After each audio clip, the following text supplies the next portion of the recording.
అలిపిరి మెట్ల నుండి తిరుమల వరకు నా ప్రయాణం. శ్రీవారు పిలిస్తేనే ఈ మార్గం దొరుకుతుంది. శ్రీవారి దర్శనానికి పవిత్రమైన అడుగు అలిపిరి మెట్లు. ఈ మెట్లు ఎక్కే ప్రతి భక్తుడి ఊపిరిలో ఒక ఆశ, ఒక నమ్మకం, ఒక ప్రయాణం ఉంటుంది.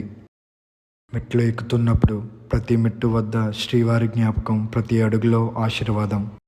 అలసిన నా హృదయం ఇక్కడ మళ్ళీ బలపడింది. నాకు ఈ మార్గం పాదాలపై కాదు, మనసుపై నడిచింది. పాదాలకు నొప్పి నిజమే, కానీ ప్రయాణం మాత్రం పవిత్రం. ప్రకృతి నడుమ ప్రయాణం, మార్గం మొత్తం అడవి, స్వచ్ఛమైన గాలి నాకు ఎంతో శాంతినిచ్చింది. అలా గాలి గోపురం దగ్గరకు చేరుకోగానే గాలి ఒక్కసారిగా మనసుకు జీవం పోసినట్లు అనిపించింది. అలా మోకాళ్ళ మెట్టులో మోకాళ్ళతో నడుస్తుండగా నా భారమంతా పోయింది.